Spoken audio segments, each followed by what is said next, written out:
everybody, and welcome to Hold Up, the show where we dive deep inside your childhood nostalgia, pull the movies from your past out to see if they truly hold up. We're late on our 4th of July celebration, but I'm Chase as always, and I'm holed up with two patriotic fellows. I'm holed up with Andrew on the Kirkland Signature Series hotline, as well as Kyle, also on the Kirkland Signature Series hotline. How are you guys doing? Proud and patriotic, my friend. Thank you for asking. How was your 4th? It was actually lovely. So I was on the beach the past couple days.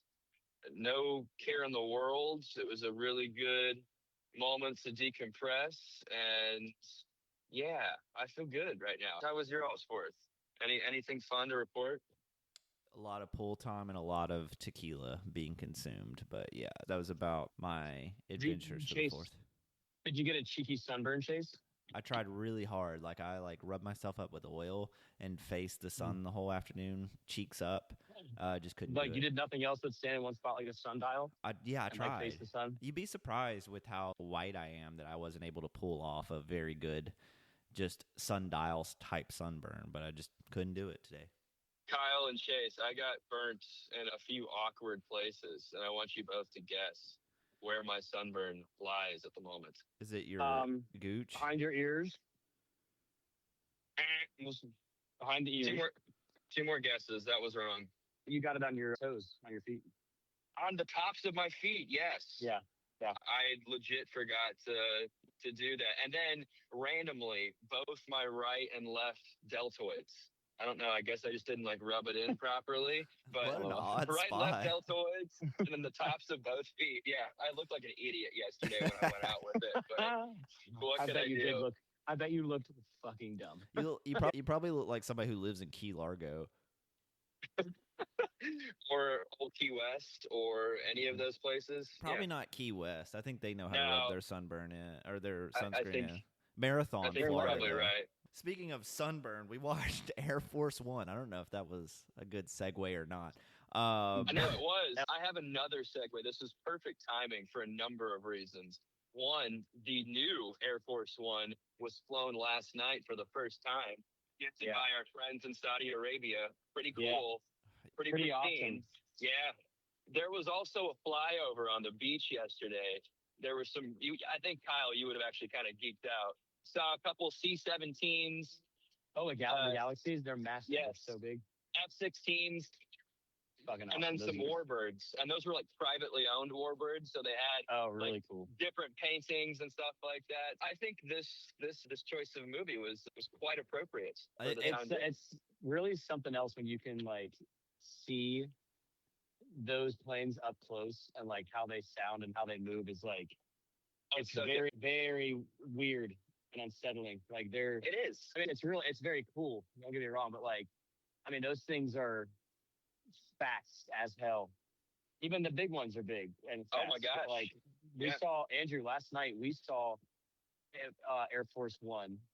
I bet. Yeah. Fly over. We've seen Marine One a couple of times. We saw that. I believe it was Air Force One, because around it was at least 5 F-22 Raptors, which is the most advanced air superiority fighter in the entire world that's ever been made by a long shot. There were 5 of them out there. And then there were, I think it was a B-2 Spirit bomber, the Flying Wing. And then cool. A couple of, I think 2 C-17s and FA-18 Hornets and something else. It was a lot. And Erica was she said something to the effect of money. And I was like, well, all that what we saw when they were flying over, I just was that alone could have paid off at least a couple thousand people's student loans. Easily. I think the money that was sure. 30,000 Americans being laid off right now because of that flight. Yeah. It looks very expensive. Some of those stealth aircraft, I don't know for a fact, but I can go ahead and assume that they're incredibly expensive to operate and maintain. And even taking them up for a routine flight like that, that's outside of scheduled training, I'm sure is just kind of not an easy or cheap proposition. So that made me feel really good to know that my taxpayer money went to that. So it was the perfect movie I ended up watching late on 4th of July as the fireworks are going off and I'm trying to sober up. watching Air Force One. It was a great time. But before we get started talking about that beautiful, lovely 4th of July movie, Kyle, I want you to describe your energy levels today we'll just use aeronautic terms or airplane terms. Keep it simple today. Okay. We'll keep it really simple. With airplanes, autism coming out. Okay. Today, it's World War II. We're flying in a B-17 over Europe, and we just got hit on our right-hand side. One of the engines is out and leaking fuel, and there's like 13 fighters that have swarmed us, and the closest allies in the air are about 15 miles away. It's going to take them at least a minute or two to get there. And you're just seeing all the other people in your formation just fall out of the sky like little flies. And a plane comes and cuts the back tail section off of your B-17. You're plummeting through the sky. And you parachute out, and you're in occupied France. And you get taken hostage by the Nazis. And you make it through the war, but you befriend one of the guards, and you have a romantic relationship with them, a beautiful gay romance. And you squirrel away enough money to live in Tel Aviv, surprisingly. And there you go. Very simple, Chase. You asked for very simple. I gave you simple. I feel like I watched like the sequel to Saving Private Ryan just now. Yeah, that was a journey. I was very invested in that. Calling it Saving Ryan's Privates. Saving Ryan's Privates. That wasn't the most negative. That wasn't the most negative mood you've ever, I think this is the best mood he's been in on the show. I kind of want to see that movie written out. Maybe we should write that script. It has to be a comedy. It has to be. It has to be. This is like a Borat special comedy at this point. Andrew, I'm going to start with you today since you're traveling through this great country of ours right now. Tell us a little bit about what you remember about Air Force One as a kid. So I remember my parents having it on VHS, along with Patriot Games, Clear and Present Danger. Those were my dad's collections. I actually never saw Air Force One until last night. This was the first time I had watched it start to finish. I want to ask, though. Did Gretchen watch it with you? She did not. No. It doesn't seem like a movie she would be down for. No, I think she would have enjoyed it, actually. Well, potentially. I don't know. It's Harrison Ford. I mean, Harrison Ford has a level that must be met in terms of movies, if we're being honest. But I hadn't seen it until last night. So I kind of had an idea as to what to expect. To me, this movie is very similar to Executive Decision. I don't know if you were familiar with that one, but that's absolutely Kurt Russell, Halle Berry, and John Leguizamo as the terrorist. Right. That is one that I loved as a kid because it was always on TNT USA, and I would watch it whenever it was on. But I had never seen Air Force One, so like I said, I had an idea as to what to expect, but we'll get into how I felt about it a little bit on. But first time watching. Well, yeah, we can make a statement on this podcast right now. I think we all three agree, and it's going to be the shared opinion of the world that Kurt Russell can do no wrong. Yeah, 100%. I love that, man. So, Kyle, I think you're going to have the most memories about this one. I'm just taking a guess here. But tell me a little bit about what you remember about Air Force One as a kid. This was a movie that they actually had on a lot of like USA, TNT kind of channels. And I remember watching it in bits and pieces until I saw it like almost all the way through. There were commercials and they had to cut it for TV time. But it was a really, really engaging movie. Very like easy to get into the world. It's, I would say, not the most realistic movie, but it's realistic enough that you're like, yeah, that tracks. I could follow that. It's also got Harrison Ford in it. And I remember, whenever anything with him would come on, I would just watch it because he's Indiana Jones, he's Han Solo. Like, I don't, there's not a Harrison Ford movie I've seen that I don't really like. And like Andrew said very well, like, he has to be met by the movie that is like he's just that good. Yeah. And this movie definitely does that. And I remember it doing that as a kid. It was one of those that was like kind of like a fuck yeah kind of movie. And but it's brutal, And watching it as an adult, it would definitely hit different. It is one of those patriotic movies too. It is one of those like "fuck yeah, America" kind of thing. I don't remember ever watching it. I'm kind of with Andrew. I don't think I saw it all the way through, but I do think I've seen bits and pieces along the way. And last night was my first all the way through showing. I think I mentioned this a few episodes back, maybe on the Face Off episode with me and Kyle, but this was one of those movies that was on VHS or rented a lot. And when my cousin and my brother would stay with my grandmother, she had like a basement where they would play like N64 games and watch like, they were older, they were teens, so they were watching movies like Air Force One, Face Off, The Postman for whatever reason.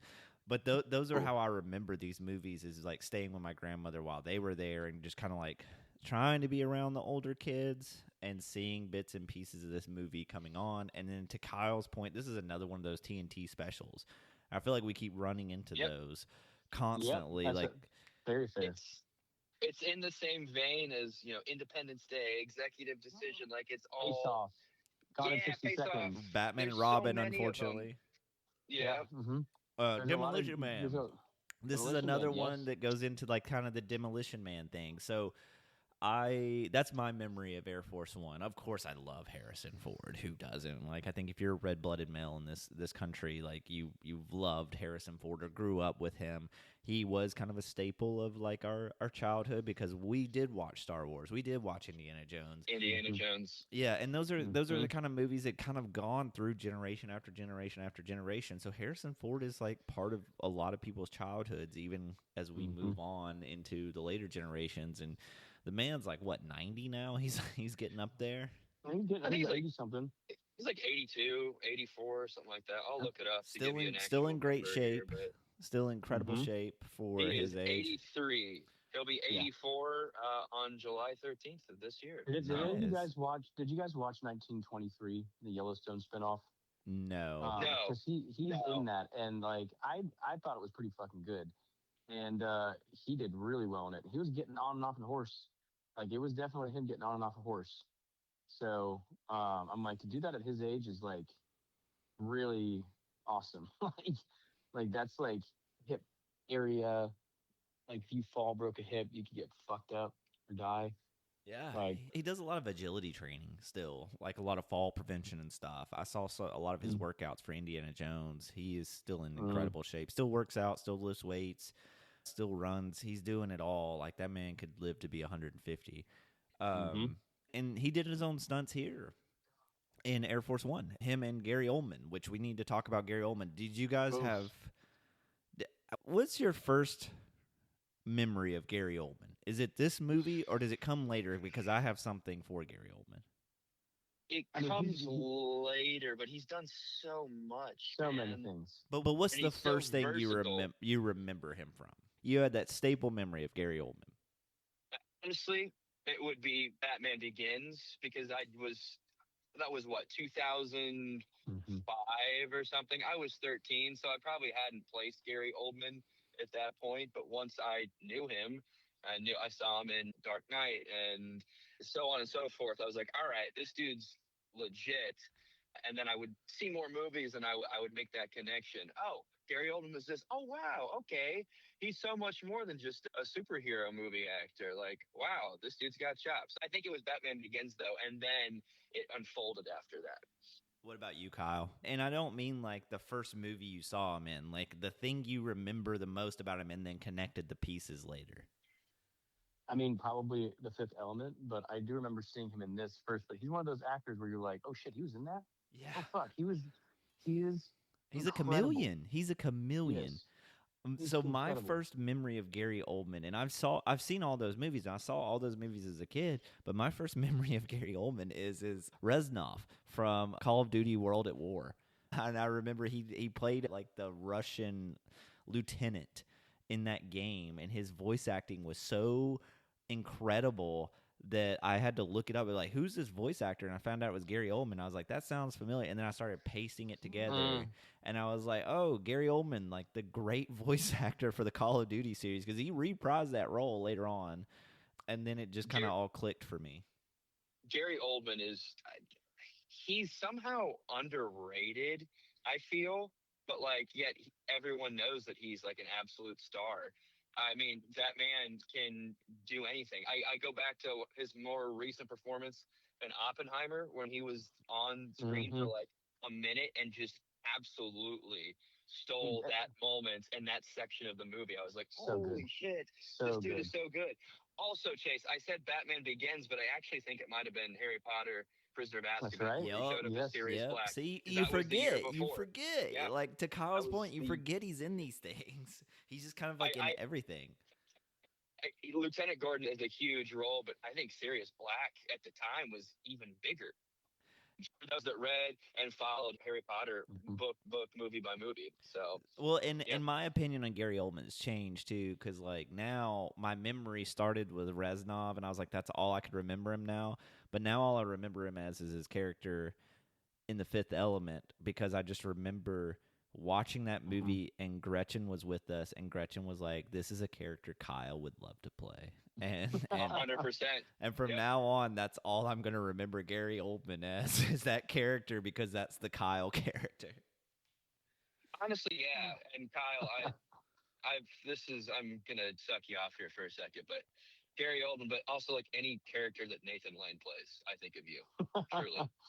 Truly. So that's a compliment to Kyle's acting abilities. In case anyone was curious, Kyle's supremely talented. So, Nathan Lane may be one of the most talented actors ever. Truly. Like, incredibly very gifted. Much so. I mean, I think we're just going to have to suck off Nathan Lane here, too. And thank you for the accolades. That was very sweet. You know I'm not bullshitting you, though. So that's not... I know. I appreciate it. We all need to get Kyle back in the acting room. That's what we need to do. But I bring up Gary Oldman and Harrison Ford because they did all their own stunts, and there's some fight scenes that we'll talk about as we go through the movie between the two, and they did all the fight scenes themselves, and they were actually kind of hitting each other. And the director kind of got a little worried about this. So when he shut the camera off, they would just start laughing with each other and just like bullshitting. And so the director codenamed the shoot Air Force Fun, because Gary Oldman and Harrison Ford had such a blast working with each other, and they've been longtime friends.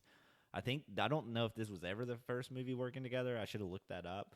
But they definitely became friends after this shoot. So no backstage drama on this one. And sometimes that kind of can happen, because I know Harrison Ford can be difficult to work with at times, because he just kind of knows what he wants out of things.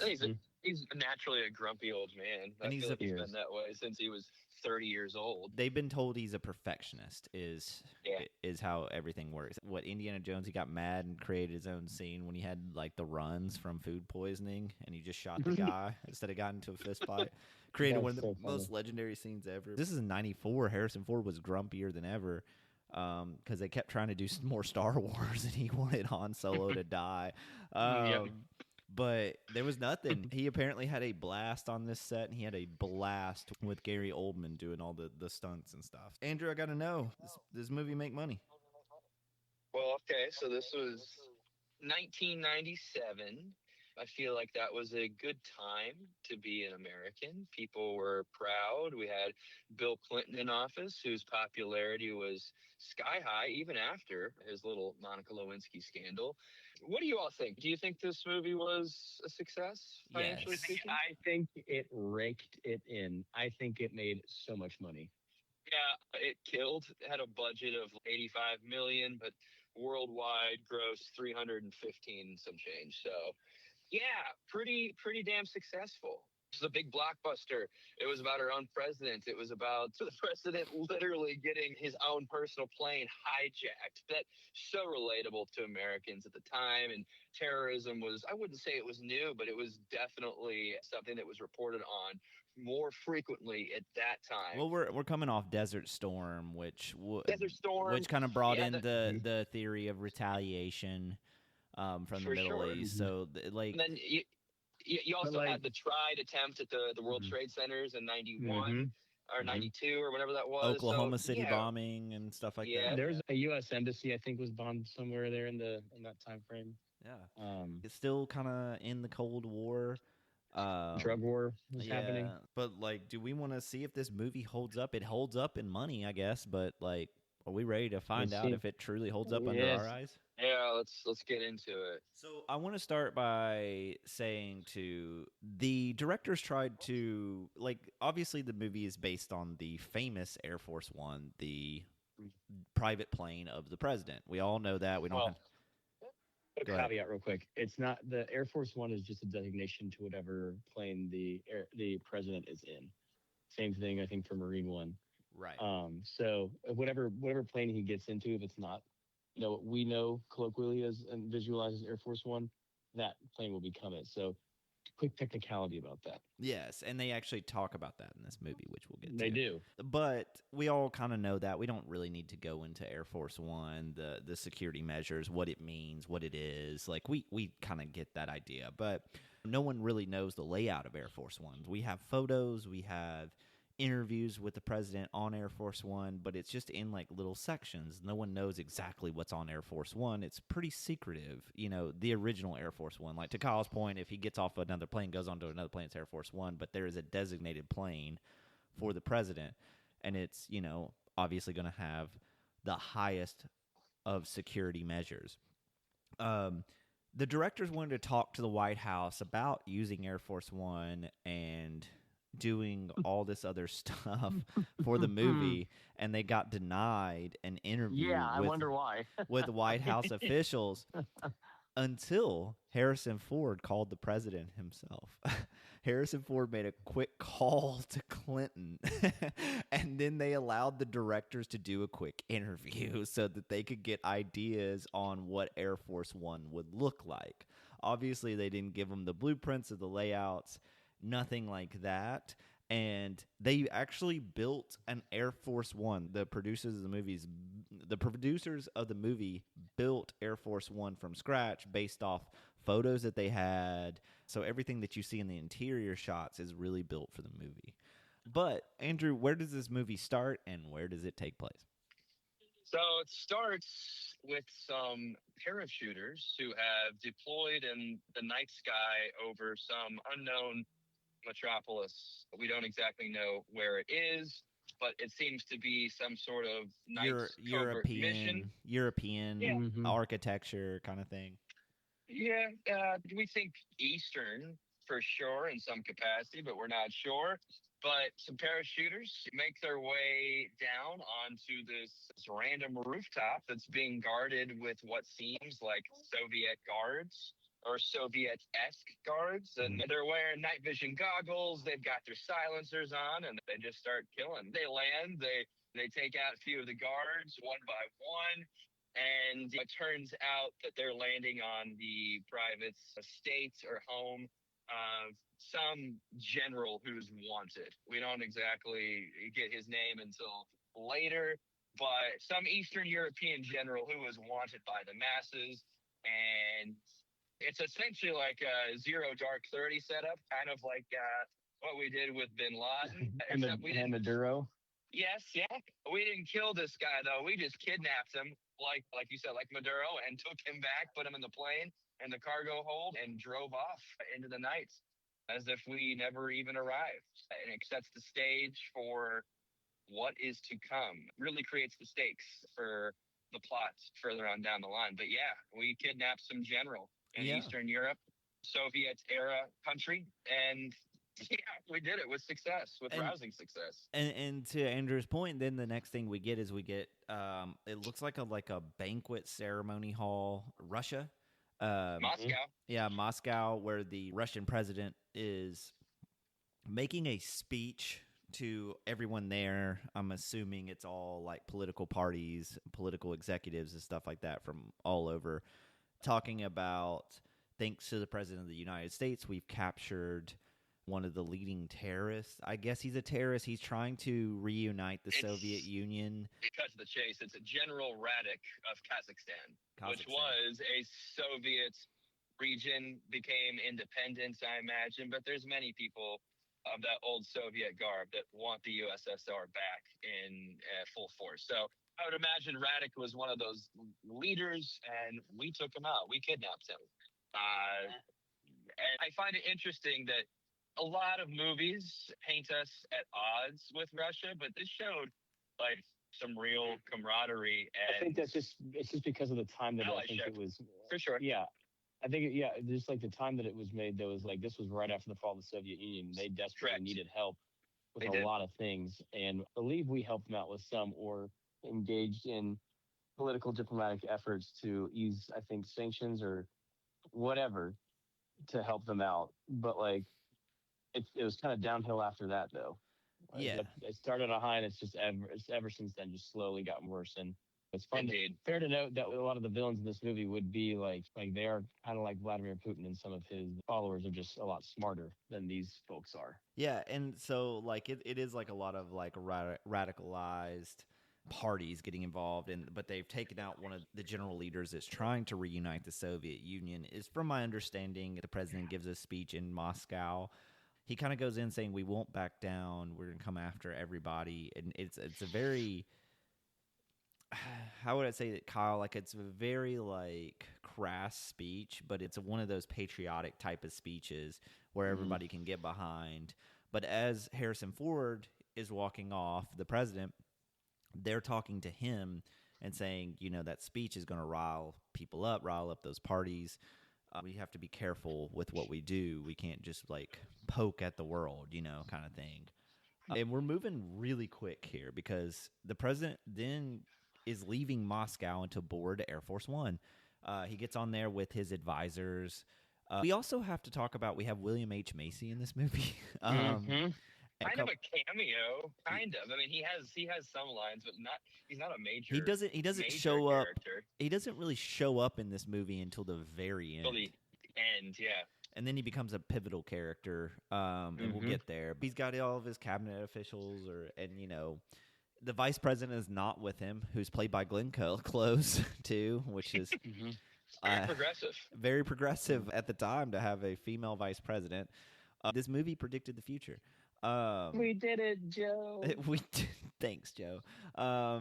So they're getting on board of Air Force One, kind of doing the checks and balances things where everyone's kind of like security is doing their protocols. And then we see Gary Oldman and a few people show up. And they show up and they try to get on the plane, and the security stops them and is like, "Who are you?" And they're like, "Oh, we're part of the Russian media team that was granted clearance on Air Force One to do an interview." And the security's like, "I don't care. You're going to double check everything." And I thought this was a very realistic moment, because I was like, oh, shit, because that they're the bad guys. It. They tip their hand there. It's a movie. We know. But security double checks them, wands them down and everything. And I was like, that's exactly what would happen. No matter if you have clearance or not, they're going to make sure you're not coming on with anything. Exactly. And they clear security. The whole team's clear security. And they get on board Air Force One. So everyone's kind of taking their marks, and the plane, I think, is heading back to Washington. I don't know if they ever say or where they're heading. No, but I think that's kind of maybe just assume that they are. Yeah, they're heading back to the United States from Moscow. And we kind of, like, speeding along here, we find out the president's a Michigan fan, so I was okay if he died in this movie. Yeah, I guess it'll be okay. That pissed me off. I was gonna be okay with him being a Notre Dame fan, but then when we saw that he got excited that they won a 14-13 game, I got a little angry. It was still going. He was like, Michigan's up 14-13, and they were like, yeah. And I was like, fuck all y'all. I hope that plane goes down over the South Pacific. Yeah, for real. Sorry if you're a Michigan fan, but like Michigan here, we all despise them. We're not Michigan. We're not big Michigan fans these days. No, ever. Yeah, and never will be. Right, Keith? No. Keith, you listening? I know you're not a Michigan fan. He's not. Keith, yeah. Keith would be mad if the president survived this movie.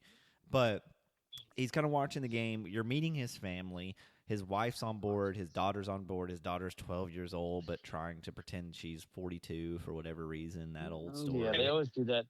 I mean, I want to be, what did you say, Andrew? She's like, I want you to be able to trust me with things that you think I'm not ready for or something. Like she's like, I'm ready for that. I can go to the refugee camp with you.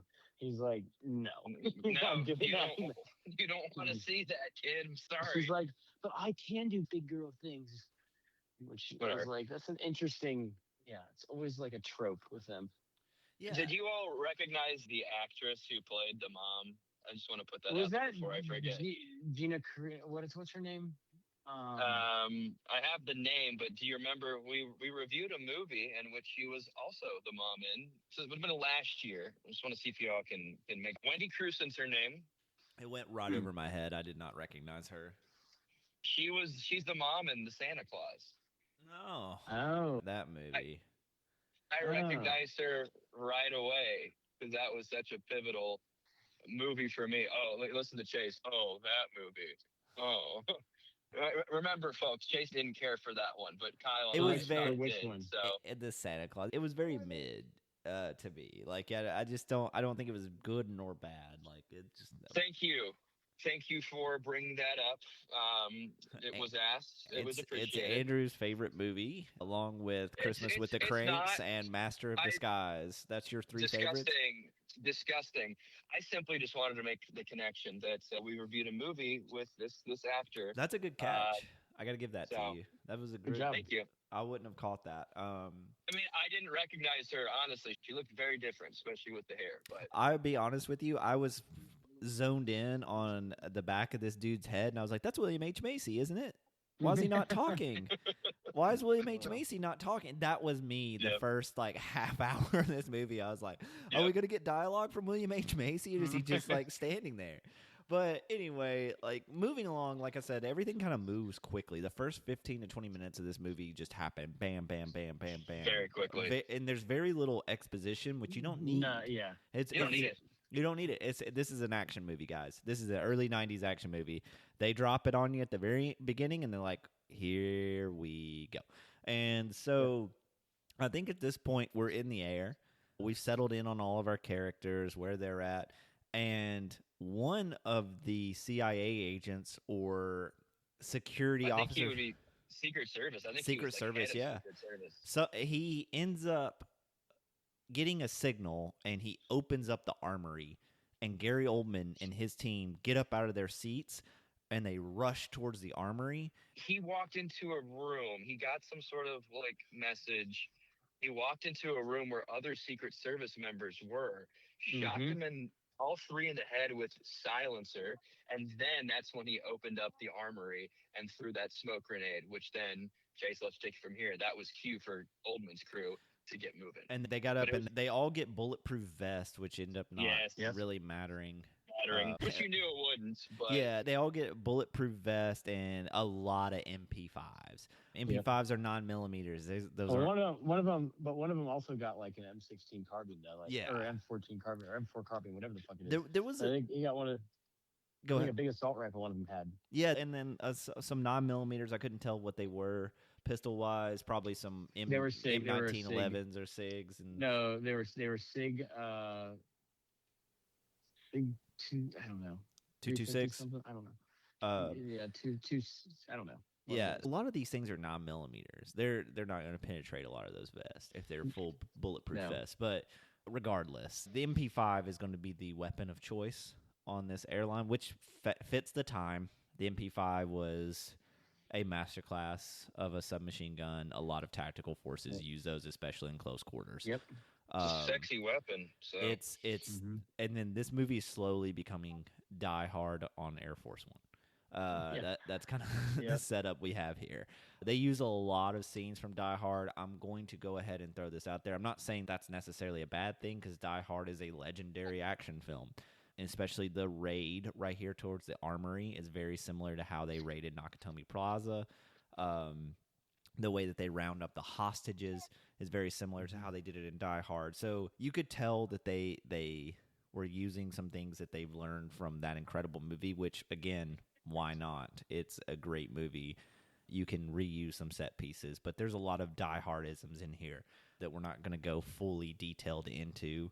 But Gary Oldman's crew ends up starting to round up some of the high-value people on this plane, and there's a lot of people on this plane, probably a lot more than would actually be on the plane, Air Force One. That was the one thing I caught. Like, there was some people in there that were just kind of felt like they were just there. They weren't, like, really high value. They bring a lot of people on, like journalists, like a lot of journalists, and necessary support people, aides, like, Yeah. Lots of different stuff. Which I think if Air Force One would minimize how many people they bring onto the plane. But the only thing I would call bullshit on is that they brought in a local Moscow TV crew with them. Yeah. Like, I don't know. So they end up rounding up people. It's a lot of chaos going on. The pilots get the word that there has been a breach, so they lock their door, and they're going to try to land the plane. That's their first mission. As that's going on, you have some CIA agents trying to move Harrison Ford into, like, a capsule, which is the next bullshit we have. A capsule escape pod. Yeah, it's not a thing. It does not exist in Air Force One. It's just not a thing. Never been a thing. But they're trying to move him towards that and get him away. And while they're doing that, there is a gun battle happening between CIA agents and Gary Oldman's team. And Gary Oldman's team, because they have the firepower, they're able to take over the plane pretty quickly and dispatch a lot of those people. And what happens next, Kyle? Now that we've gotten Gary Oldman's team, they've taken over the plane, they've gotten the hostages into, like, what looks like a meeting room, like some sort of meeting room, and the president is being moved throughout the plane. Yeah, the president, they're trying to get the president to the escape pod. He seemingly gets into the escape pod, right? And they push eject, and looks like the president's gone. But those two Secret Service agents get killed. And then, like they said, they have everybody in this meeting room, like, I don't know, 20 people, some 25 to 30 people. Yeah, something like that. A lot of people in one medium-sized room at an airplane. And they come in and essentially are like, the leader, Gary Oldman, is like, we need to know where the president's at. And then he finds out the president's, does he find out the president is gone then or later? I think he finds out later. He hears that the escape pod has been ejected, and he just assumes the president's in the escape pod, so he starts freaking out. All this is all happening. They try to land at an airfield, like emergency procedures. They get down to, like, pretty much landing gear out. It's at Ramstein too, right, in Germany? Yeah, Ramstein. Yep. In Germany. And the terrorists go up to the bridge, and they shoot through the fucking door to get in, right? Yeah, they use use the fire extinguisher to blow it or something. No. He had plastic explosive. He had like C4 or something, and he put the C4 on the door handle, and he shot it and it blew up. Which I am almost absolutely sure is not how that works. It's not like tannerite. You can't just like shoot it and C4 blows up. Well, and my question is, how did they get the C4 on there? They're not going to have C4 in the armory of Air Force One. So that was another bullshit moment of, like, because they went through security twice and they made the check. They would have caught C4 on those people. Yeah. I don't know if they would have. It looked like they had like flashbangs and smoke grenades and stuff that they used. But I don't know why they need like a breaching tool to get in. But hey, who knows? And that door is almost impossible to get through to if they locked it on Air Force One. Yeah. They got through it with ease. They did. And then they systematically execute the pilots, and they're like, take off, which we get to in a second. But like, they shoot both of them. They both die. They both get killed. And then while they're landing, literally, while they're on the ground, right? Like, yep, they're on the ground slowing the plane down, and the other guy takes over. And the pilots, one of the terrorists takes over. And the pilots are like, "Don't take off, don't take off." Yeah. And so the pilots are calling their bluff. I thought it was a really well done scene because these pilots are gonna be like, "Nope, you're gonna have to fucking kill us because we're not jeopardizing the president." Suspense was quite palpable in that moment. I will say though, just curious, do you think that hijackers of a plane would ever kill the pilots as the plane was literally landing though? Like, do you think there's a scenario in which that would ever happen? No, they would. I mean, exceedingly unlikely because they'd have to get into the cabin. Yeah, As yeah. you know what I mean? And And- that's like and so they- many people everyone have seems to have, to- weapons and such, everyone on this yeah. plane seems to know how to fly a plane. So Everyone. so Gary Oldman and this guy who I don't know if you guys caught that, but that's the dude from Spider-Man 2 that demanded rent. Yes. Oh. I knew Holy he looked shit. familiar. Yeah. Damn.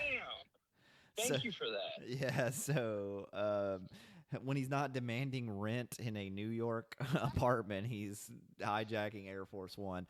So he ends up knowing how to fly it. So they kill the pilots, and he's able to pull the plane up because it's landing, but it's not landed. But he's able to pull it up over military personnel and other vehicles. It doesn't clip anything. He doesn't wreck it. No. He gets it back Just in the air. miraculously just gets back in the air without causing a major crash. The first time he's flown an airplane like that, which is awesome. So. Yes. Hey, we suspend belief for some of these Yeah. movies. All right? But if he knew how to God, fly the whole time, why didn't they just kill the pilots?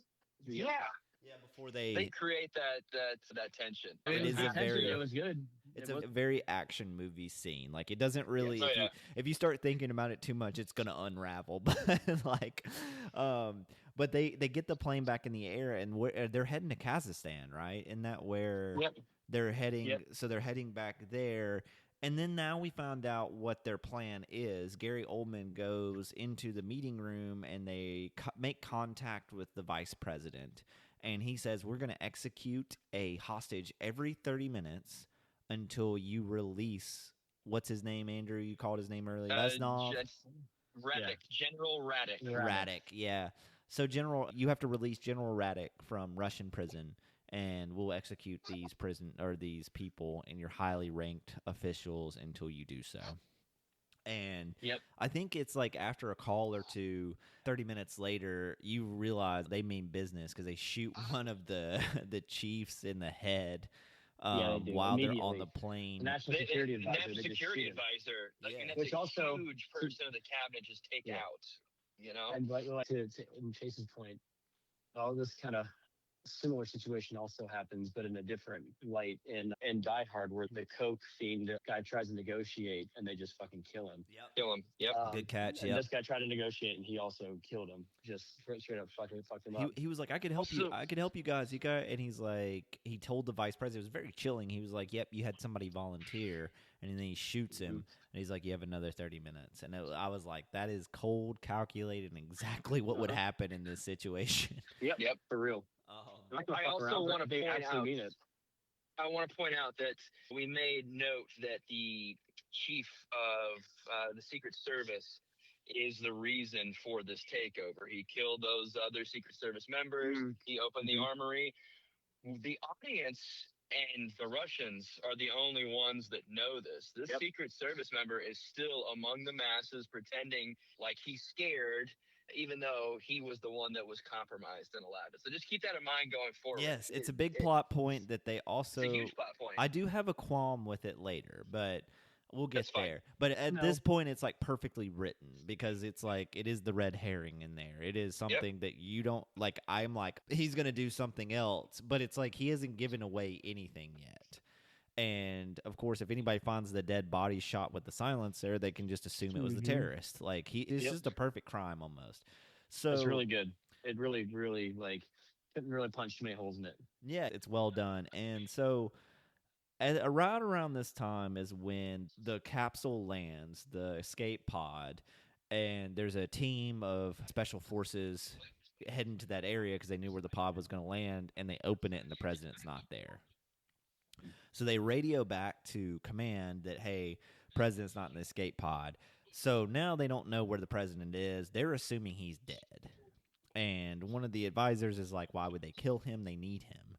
And then they don't have any record of him being on the plane, though. It's still like in a alive status. So they kind of have to, they're trying to defer to like the safe option, but luckily the vice president is intervening on his behalf and saying, no, he's still the acting commander in chief. We haven't found him. That means they just haven't, if he's not dead yet.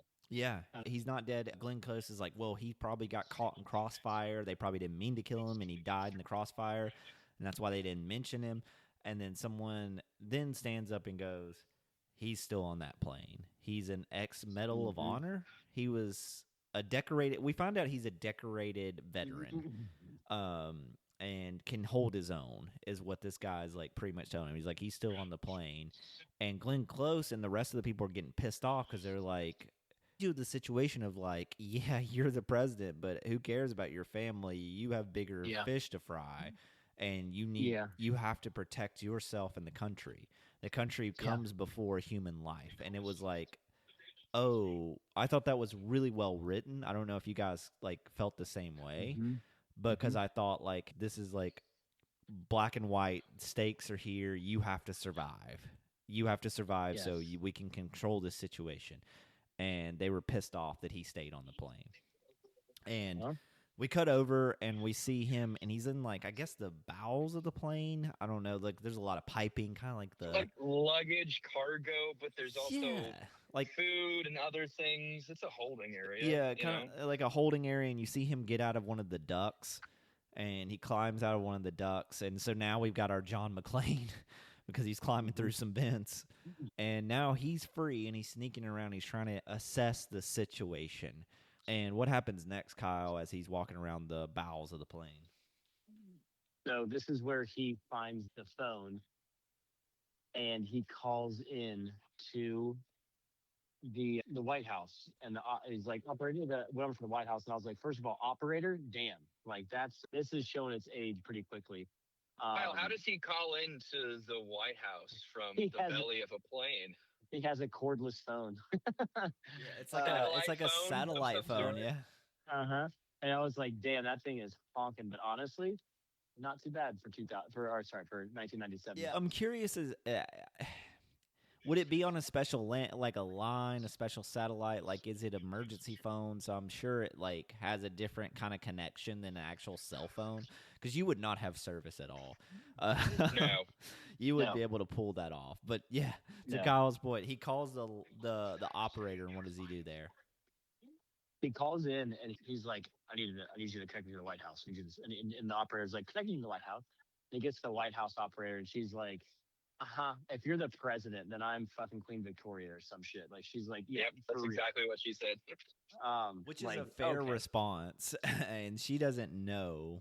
I don't think she, because they're trying to keep the hijacking.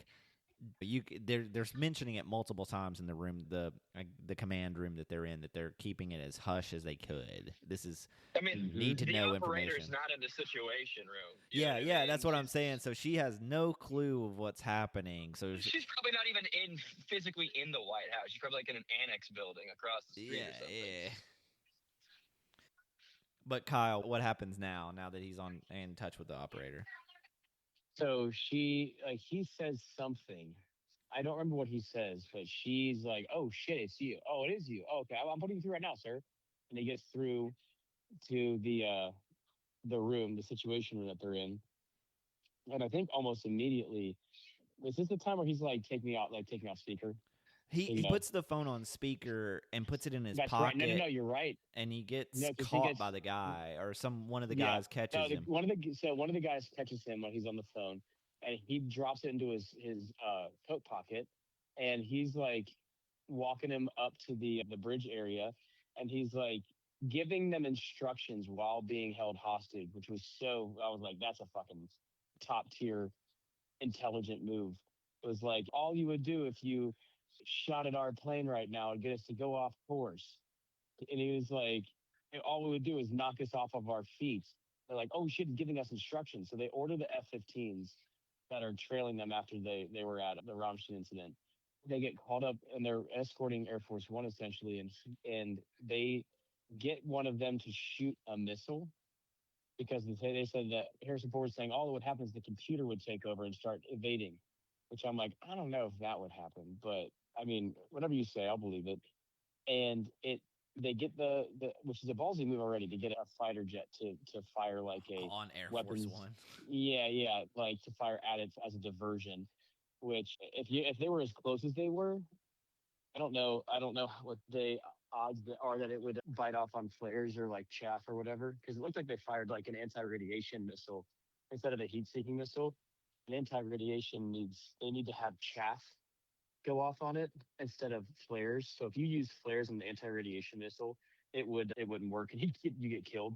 But they were using, like, I think it looked like chaff, on an anti-radiation missile. But I'm like, I don't know. Those are like, it just didn't, I don't know. It didn't feel right, but like also that's incredibly pedantic and not many people are going to look at that. And I thought it was mostly realistic, mostly realistic for this part. But they fire one at him. He gets knocked off of his feet. I'm sorry, by he, Harrison Ford and his captor get knocked off their feet. And they engage in a soft core battle. And Harrison Ford takes control of the situation.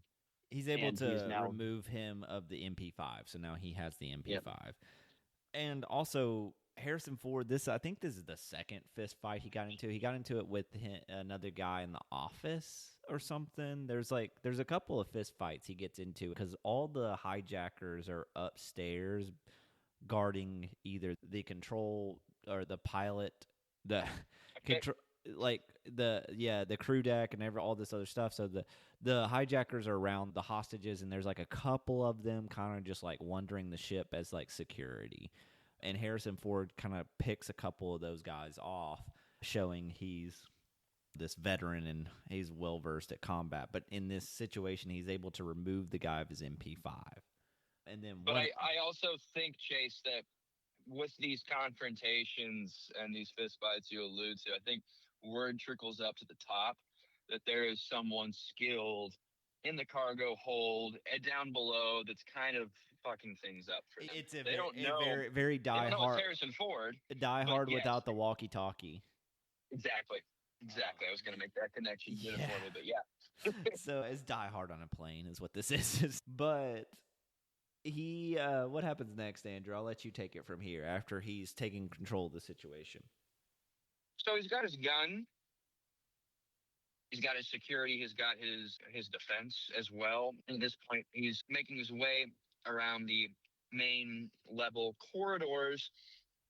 And he's got this dude held hostage, essentially. But he takes out his keys.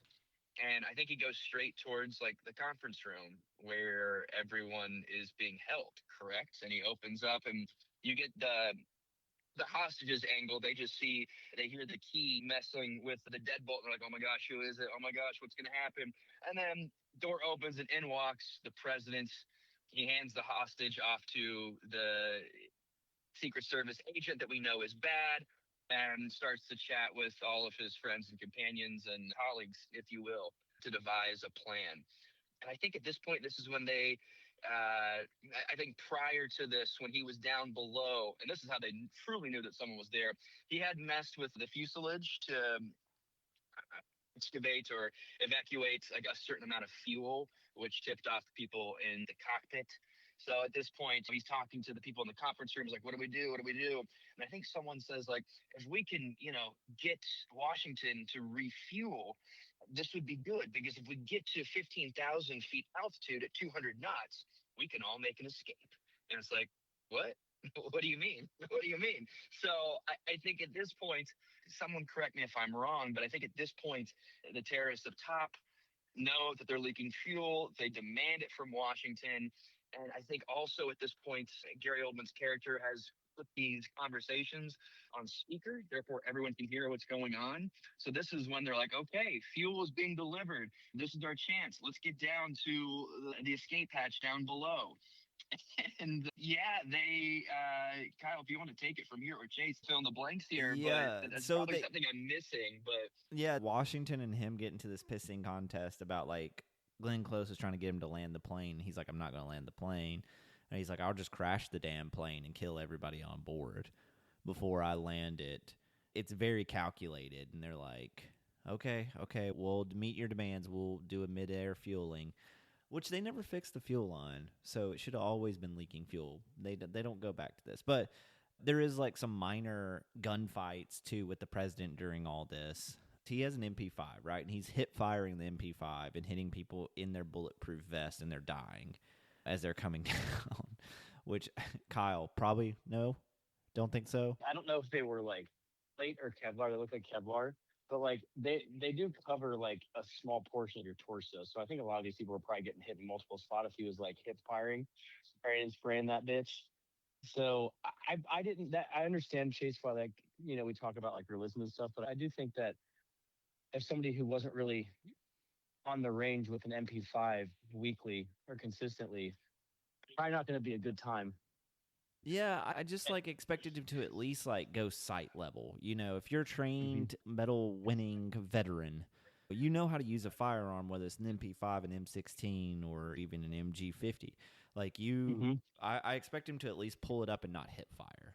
But I guess Yeah. in that situation, he may be panicked, but he hip fires a Hmm. lot, and he's like deadly accurate with an MP5 at hip firing. Yeah, he's doing a great job, but he's definitely hip firing. You're not like seeing him like put it up on his shoulder. Like he's getting, I would say he's getting kind of lucky with some of his shots, but you can also tell that the places that these guys are getting hit is like some of them it's off their bulletproof vest. But like I think one guy, I'm pretty sure doesn't he like headshot Yeah, somebody with a hip fire? He just like pop. he ends up getting a guy in the head. The only thing is like Gary Oldman's like getting word of this, like Andrew said, and he finds one of the bodies, and you just see bullet holes all in the Kevlar, and blood Uh just huh. trickling out the Kevlar. That's fair. And I was like, Maybe if you get hit enough in the one spot with with Kevlar, doesn't that degrade it to the point where it'll yeah, but pass through, unlike plates? it's in different spots. I actually have it playing right now. There's like a gunshot on his chest, one on his rib, and one on his stomach, and it's all just like bleeding out from all three spots. And I was like, yeah, no, it's not. That's not gonna happen. And Gary Oldman finds out, and he's just like, I want you guys to find him and kill him, or you lie next Hmm. to him, or something like that. Um, Hmm. and there's a lot going on during all this, and we're kind of speeding through it, but they plan to refuel the plane, as Andrew says, and they get this docking mechanism where the fueling plane comes in front of Air Force One, and they start refueling. And as they're refueling, what happens then, Kyle? So this, what you're seeing is like so there's a quick little autism fact here. On there's two different kinds of refueling planes. There are the ones used by the Air Force and the other ones used by everybody else. And the ones used by everybody else are like drogue systems, where it's like a cable, like a cable with a parachute attached to the end of it. The Air Force uses like an actual physical pylon that extends from the belly of the aircraft, like a proboscis, and like will hook in to a like internalized refueling area versus like the ones in the like the Navy and the Army and the Marines will all use the drogues, and those are like because the aircraft themselves have a probe that will lock into them. So we already know that like just like to the fact of like, realism and stuff like I believe that's how this would work on the because I know I'm almost 100% sure that thing the Air Force One, the one that we all know, can be refueled from the air. I thought it was a pretty good detail that they put in there. And there's a lot of things in this movie that you're telling me that you're like, oh, yeah, right. But it was good. I got into it. Look, Carla, But you mentioned an yeah, right moment. I want to put this detail out there before we forget. The president and one of his colleagues sent a fax from midair to the Situation Room, uh-huh. which I kind of alluded to this in my previous rant. But if they get the plane at 15,000 feet of altitude at 200 knots, they can all make an escape, or some can make an escape. So he gets with this colleague of his. I don't know what her role was, some sort of like secretary, but Yeah. they go to the fax. She's the fax person on the plane. She deals with all the Yes. faxes. Like this would be one Yep. of those people that you didn't need on Air Force One that probably wouldn't go. You know. Correct. But they sent a fax to the Situation Room telling them to tell the terrorists who have overtaken the Air Force One to bring the plane to 15,000 feet altitude at 200 knots because, like I said, those are the details they need and the levels they need for them to adequately jump and make their escape. So just wanted to throw that out there. A fax was used on the Air Force One, and I don't think that would happen in 97, but maybe I'm wrong. So, I mean, I but it think happened. it's safe to, I hear what you're saying. I do think that like it would be it's like one of those situations where the technology they might have access to is, classified, like kind of technologies.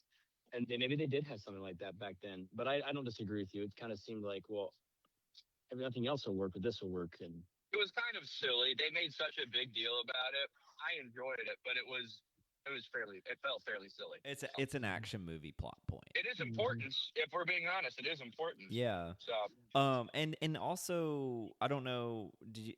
Correct me if you guys mentioned this, but Harrison Ford ends up giving a gun to the Mr. Asshole that started this whole thing. Secret Service. Yeah. Secret Service guy. Yep. Yeah. So he now has a gun, and they kind of zoom in on his face, and I'm like, uh-oh.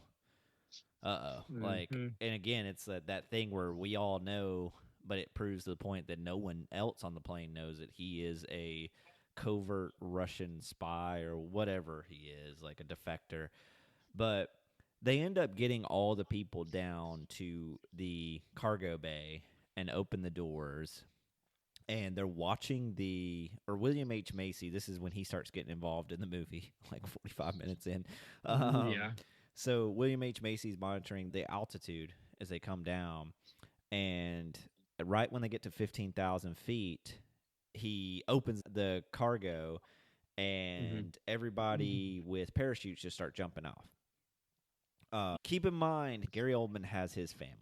So he has the mom and daughter and has had them for quite some time. Right. We didn't mention that, but they are up there. Yeah, because you would just say the president should just like get his family off first, because he didn't give a shit about anyone else but his family.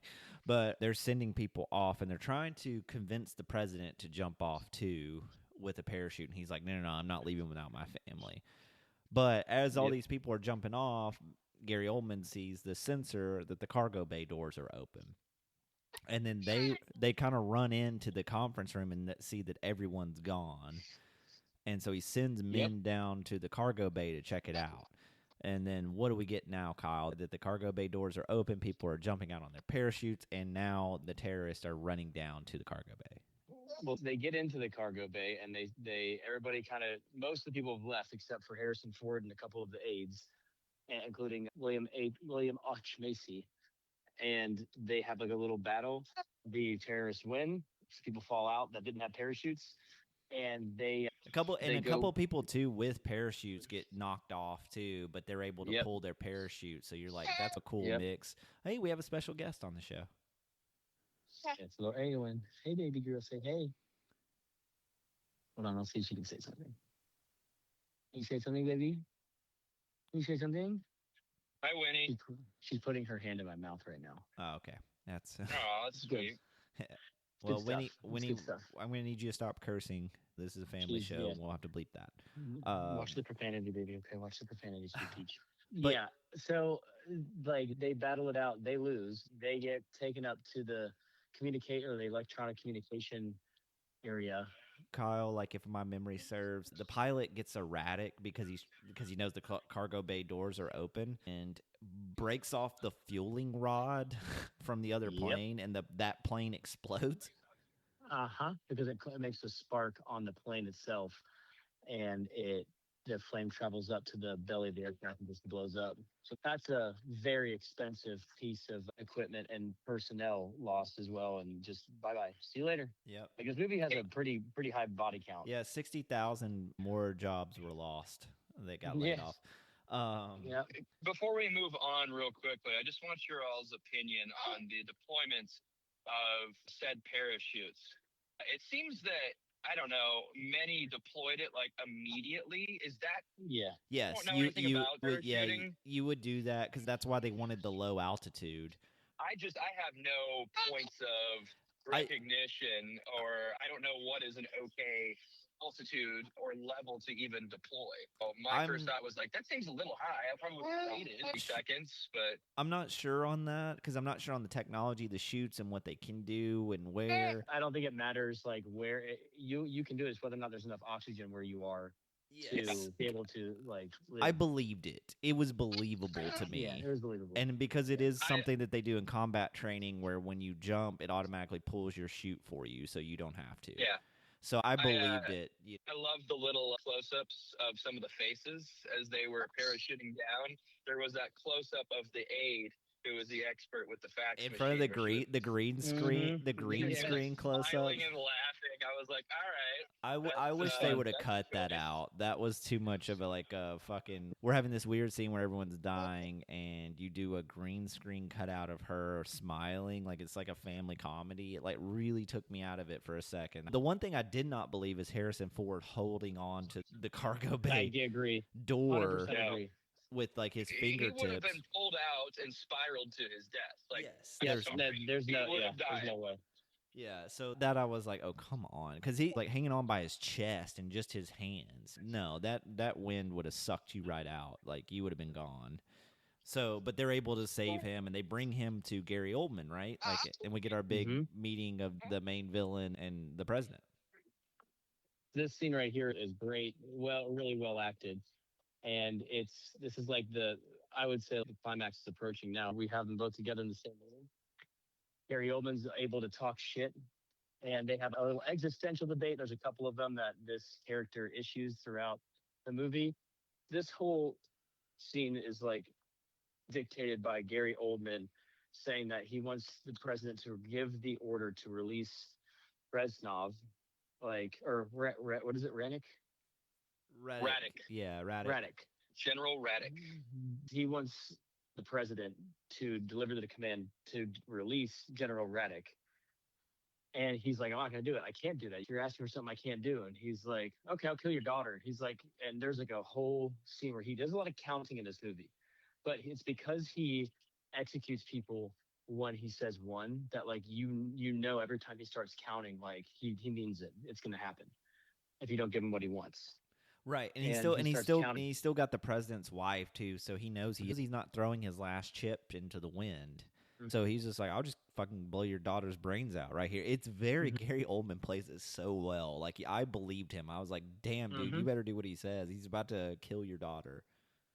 Yes, and he eventually lets up, and it was just a well acted scene from him and Harrison Ford. Harrison Ford did a great job supporting this scene in general. I also want to make mention here, this is how a movie villain should be written. He's intelligent, and he moves with such calm, but yet, you know, he has his moments of anger. He's not a maniac. I'm getting so damn sick and tired of these movies and these villains now where everyone has to be a psychopath, like the Joker. When the Joker started that in The Dark Knight, it started a trend, and it's not just superhero movies, it's action movies too, where everyone's just like a bipolar lunatic. Completely unhinged. Unhinged, and it's like, I was like, I don't believe that.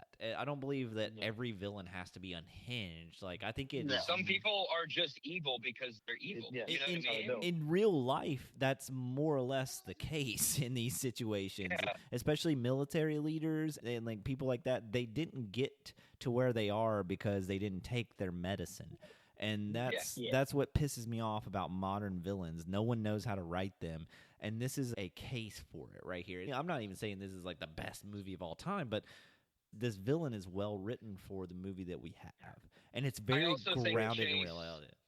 Go ahead. I think it also depends on who is playing that villain. I agree with you on how it's written, but there are some actors who just knock a villain role out of the park.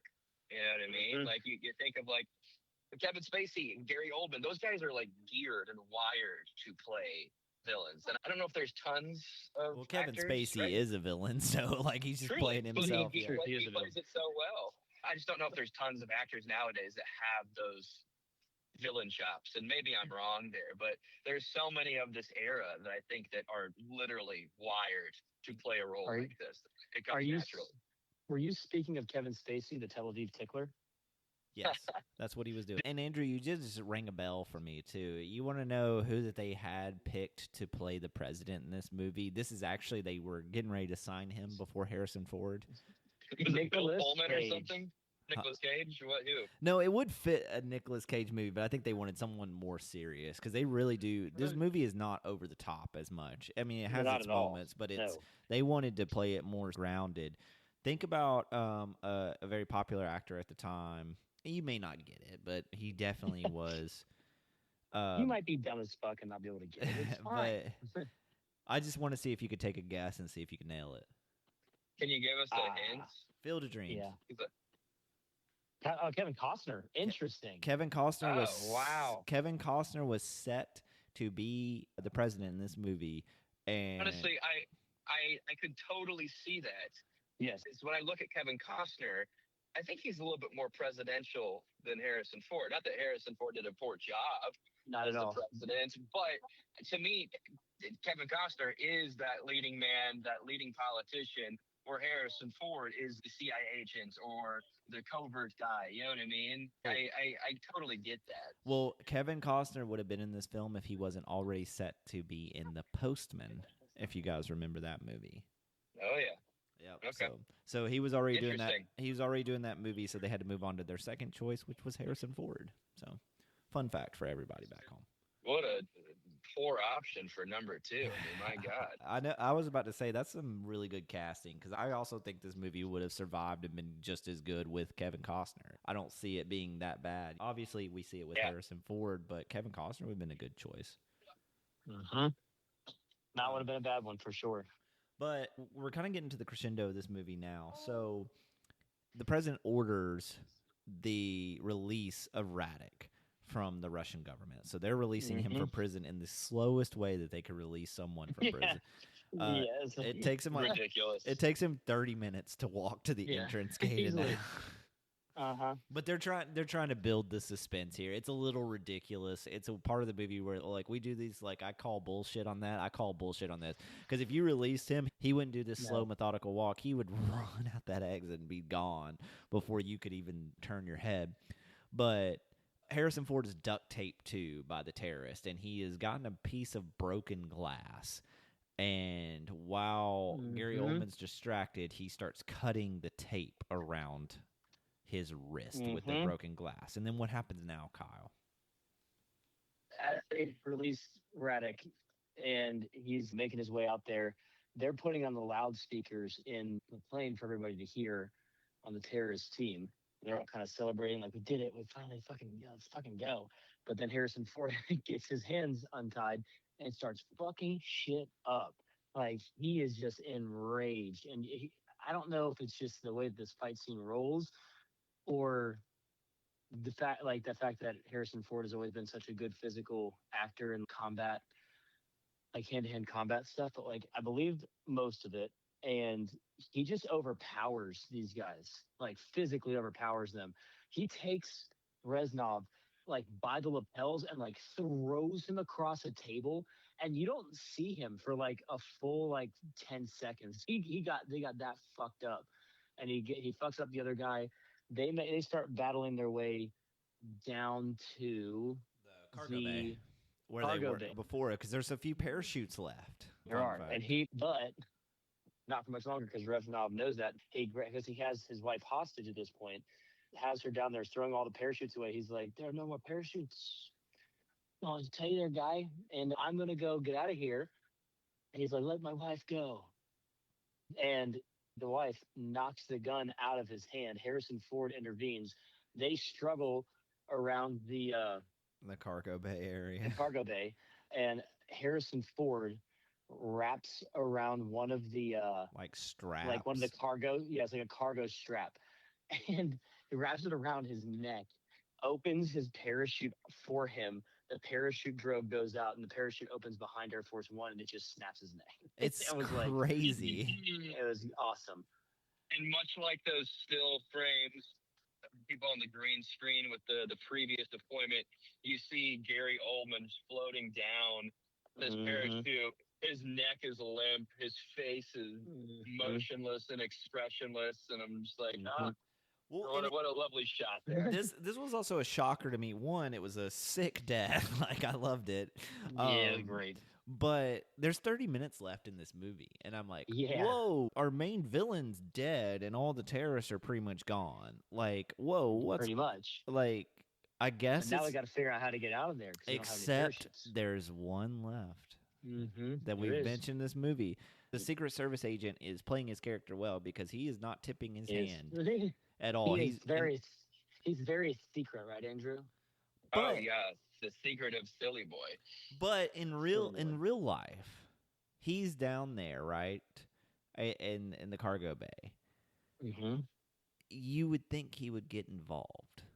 Yes, there was multiple times where I was like, "You are loyal to this cause for some reason, dude. Why are you just letting I it think it was crash just and money. burn in front of your eyes?" Maybe he was just paid off. That's what I was But- thinking the whole time. To me, he would have gotten involved now, and he would have saved himself a parachute and gone down with the guy. I think when he saw him throwing all the parachutes off, you think he would get involved because now his life is in jeopardy too, and they're going to find out.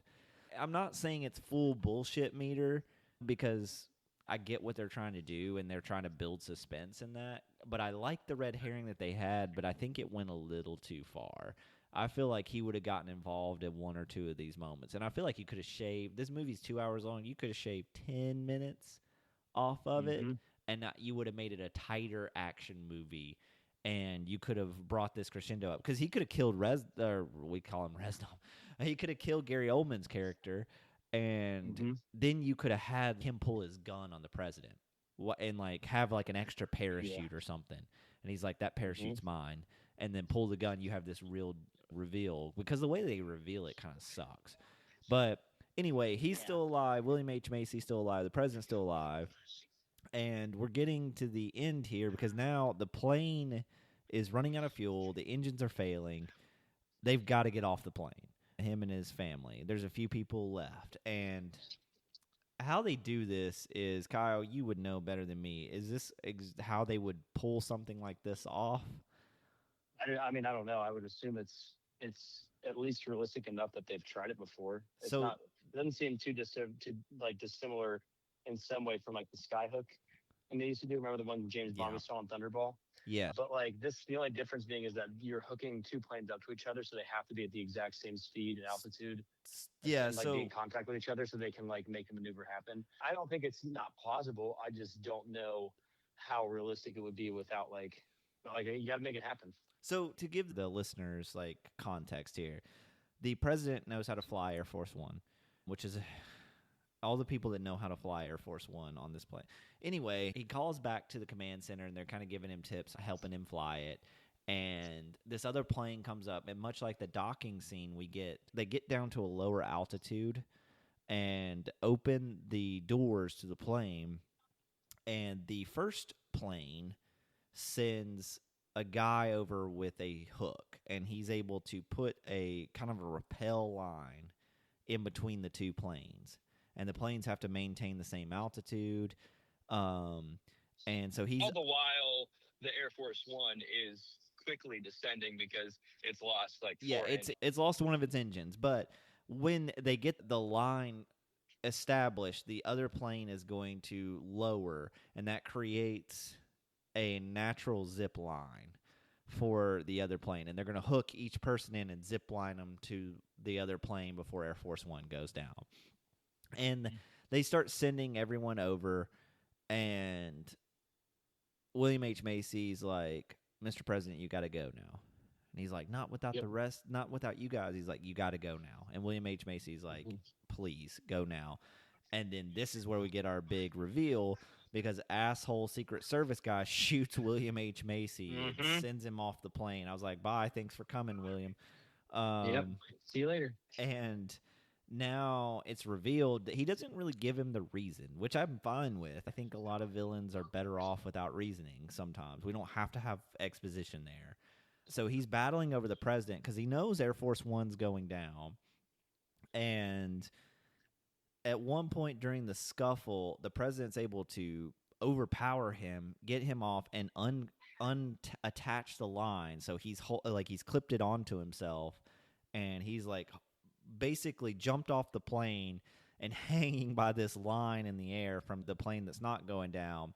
And then we see Air Force One crash into the water in the horrible CGI sequence, but I get it, it's 1994. But it's just absurd CGI, and the plane is just falling apart. The dude, you can hear the dude scream too. You see him. It's the not the cockpit door, but like the side passenger door that was thrown off earlier. You see him standing there, like screaming, and it's like, All right. I feel like you'd probably get sucked out. I don't think that you would be able to even stand with all the pressure.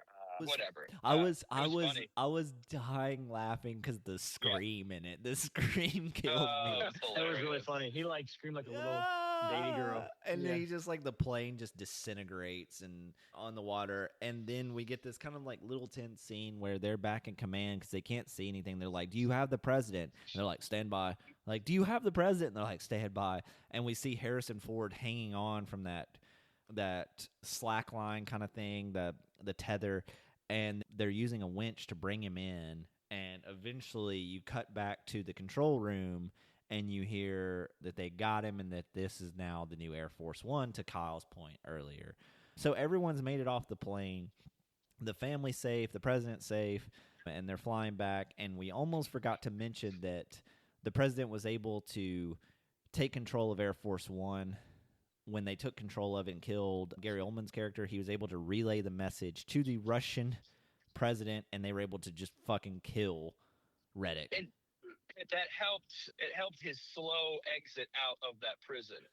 Yeah. If he had run out with the excitement of fervor and being a newly freed prisoner, they would never have killed him. But because he took a dick year to get out to the front of the prison, they were able to kill him. So great writing. Would they have killed him before that? Like, but again, I guess it's because like they had a plane land for him, and the soldiers that were waiting on him to get there, like Andrew said, he took a dick year to get out there. They were probably like all falling asleep, but they started shooting once he got near the plane, and then they were able to kill him.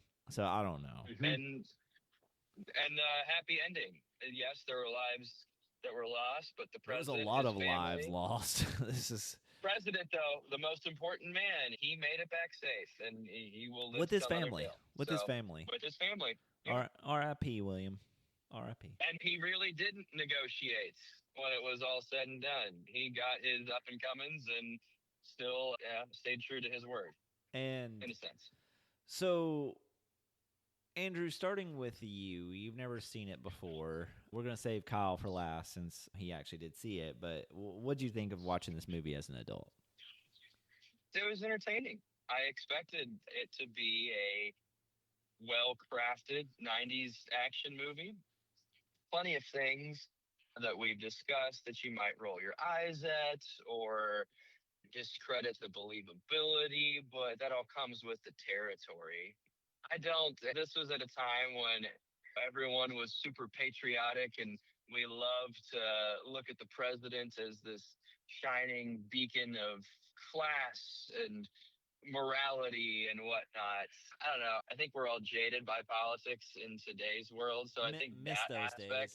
Miss those. I just think the false pretense that our president is always the leader of morality in every front. Just I don't know. I roll my eyes so hard at that because I know that's not how our governments and many other governments are run. It's a nice fantasy to think about, but it's never really the case. And that spans multiple administrations. Not even close. Like politicians from the dawn of time only kind of worry about themselves. Like they're snakes. Yeah, and so I don't like the over the head chair shot with the patriotism there, but this was trying to be like maybe not quite the level of American Sniper, but they were trying to rile up the blue-blooded patriots to a nice little feel-good action story. As I was going to say, all in all, it was still entertaining, even with those eye-roll moments. You know, it wasn't a waste of a watch. I was going to say I agree with you, and I really enjoyed this movie. I'm not going to say it's one of the best action movies I've ever seen. I don't think it's on the scale of something like Die Hard. It is very Die Hard-esque. As a first watch, it wasn't bad at all. I enjoyed it as a 90s action movie. I don't know if it's going to be the first one that goes into my Rolodex that I watch again, but I wouldn't be mad if it was on a TNT or something and I just caught it. It'd be a fun ride. Gary Oldman gets high stars for me on this. The way that they wrote the villain gets high stars. And I like that they try to ground it a little bit more in reality. Now, there's a caveat to that because I expected a little bit more over-the-top action, which sometimes when I'm watching those movies, that's more fun. But they did a really good job of keeping you in that reality. So overall, I enjoyed it. I enjoyed the performances, and it was, for a 2-hour movie, it was pretty snappy. Didn't feel like it drugged too much. The middle ground, I got a little, like, I'm not going to say bored, because bored is not, like, a negative term, but I did get a little distracted. But then they got me back on track there. I do wish that they'd shaved about 10 to 15 minutes off and had the covert Soviet Union Secret Service guy pull the thread a little earlier, but that's kind of nitpicky on that. Kyle, your turn. What did you think? Well, I thoroughly enjoyed watching this as an adult. It was very mostly airtight, like, story. The script is pretty good. The acting delivers, I think, a little bit above the script. The script's a little bland. I had the subtitles on watching this, and it's okay. But Harrison Ford does a good job acting above his scripts. As Gary Oldman, such an amazing performance and a great villain. And I love the aesthetics. I love the costumes. Love the set pieces. Love the action sequences. So it was a very good all-around watch. All right. Andrew, does it hold up? Damn it. Yeah, it holds up. Yeah. I kind of went into this expecting it to, just because I know there's a certain level that, and I kind of alluded to this at the beginning of our episode, there's a certain level that you expect from Harrison Ford and his movies. And I knew it was a big blockbuster back in the day. I'm well aware of Patriot Games and Clear and Present Danger. I figured this was going to follow the same formula, and it did. And yeah, it definitely holds up. I'm with you. I think it holds up. And we also didn't even talk about the quote of the century there with "Get off my plane." My plane. My plane. Yeah. I will say, like you said it before, it's not the greatest action movie ever. It's not. Honestly, I'd probably prefer Con Air over this one. But it's still good. It's still good. I don't know. Con Air would be a toss-up. I think I do prefer this one over Con Air. But Kyle, does it hold up? Yes, it's very good. I would put this much higher above Con Air if we're comparing those two with the airline aspect. I also just really thoroughly enjoyed it, and we'll be watching it again. We'll have it on a rotation now going forward, because it's right up there with, like, I think it might be a little bit more of an accessible watch for those wanting to see Harrison Ford do some more realistic character stuff in the vein of, like, thriller, political thriller kind of thing. Because the Tom Clancy ones are good, but they can be I don't want to say they're hard to follow, but there's like a lot of places, a lot of people. So like Clear and Present Danger and Patriot Games are two really good ones, but they can be a little hard to watch. This is one that I think you could watch with, I don't want to say young kids, but teens. Like, this is a good watch. It's just a good watch in general. Yeah. What would you give it on IMDb, Kyle? I would give it a 7.8. Very high score. Andrew, what would you give it? I'm going to go quite lower. I'm going to give it like a 6.3. I was going to do like a 6.4, which is, I still think that's a solid rating for me. Yeah, it's not bad. I mean, I think Zoolander, I gave a 6.2 or a 6.3. I very much enjoyed that one. So, what's its actual IMDb rating? Do you know? It is 6.6. Okay. Okay. And some movies are just going to hit other people a lot more. Mm-hmm. Yeah, for sure. But before we get out of here, we got some good news for everybody, right, Andrew? Yeah, we've finally decided that we're all going to get married. Yeah, we are. Three-way, even though, Kyle, you are already married. I am set to be married. So there'll be some real polygamy going on. But hey, we okayed it with local government. So right. Yes, and most importantly, and there's a way that we pay for a marriage, and that is through Patreon. That's right. We're finally set to launch our Patreon. It's actually launched with this episode. So you can go to our Patreon if you want to be a supporter. Kyle, what do people get and how can they donate? If you are interested in donating to the cause and getting certain creative freedoms along the way, so we have a supporter, which is $3 per month. This is going to help us continue to play the dangerous game of nostalgia. You'll even get a hand in voting on extra episodes. You're going to get exclusive voting power and general support. I love general support. You know what else is generally supportive of us? Kirkling's signature. Kirkland and Signature Products. Kirkland Signature everything. Products. Everything they do. Andrew, Yeah. tell them what's on. Tell them the fine folks of Kirkland have done for you this week. They got me a rotisserie chicken for $4.99.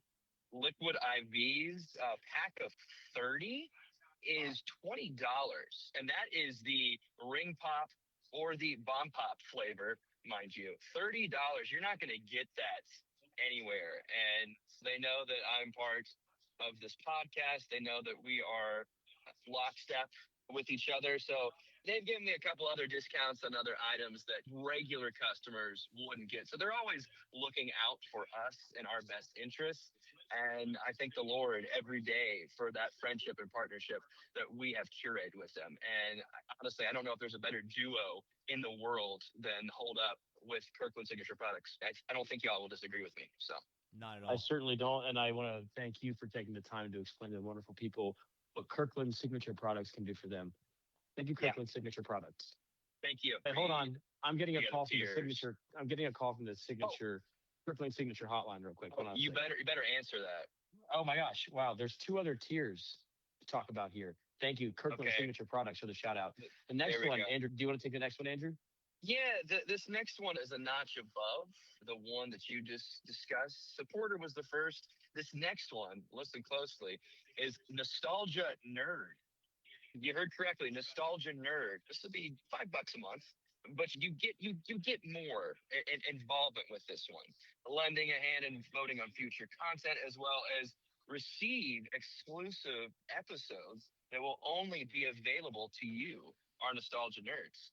Exclusive voting power, member shout outs, exclusive content, and of course, general support that we all love and appreciate.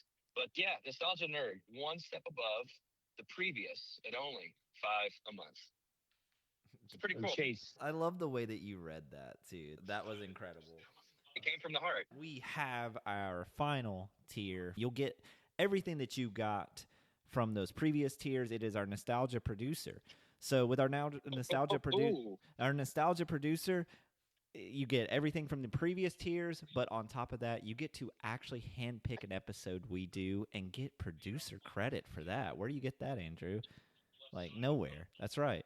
And that tier is going to be $8. But guys, for all of this, this is just to help us keep the microphones lit and help us keep going, managing our website, and all the stuff that we do to bring you premier content. We want to keep doing that. We want to keep getting better and entertaining you. Any dollar goes a long way for us. It just helps us keep the lights on. And we thank you all for listening and sharing. Our international friends have been fabulous at, showing up and supporting us, as well as our at-home United States crowd as well. So we are very appreciative. I speak for Andrew and Kyle and Kirkland Signature on top of that. I know we all, from the bottom of our heart, thank you all for listening and making these last 2 years the most incredible run for this show, and we have many more years to come. But, Andrew, do you know what we're doing next week? Kyle, do you know what we're doing next week? Because I know what we're doing next week. We're doing chips. We're hitting The Rock. We're going to go full-on Nicolas Cage, Sean Connery, Alcatraz, and another terrorist invasion. How do you guys feel about that? Terrorist invasion? Count me in. Right, Andrew? That's what I live for. I wake up every morning hoping to read and experience something of that sort. That sounds super awful because there's people who wake up every day and literally have to deal with that. So I apologize, but sure, I'm ready to be entertained by the fictional terrorist yet again. Yeah, and with Nicolas Cage at the center of it, and who doesn't love Sean Connery, the real James Bond? But in the meantime, you know what we do around here. We reach inside your childhood nostalgia, pull the movies from your past out. Today, we got on the plane and found out it still holds up. Air Force One, great watch. Go watch it. Check it out. In the meantime, follow us on Instagram and TikTok. Check out our Patreon. We would love all the support we can get. But we'll see you all next week for Nicolas Cage's The Rock.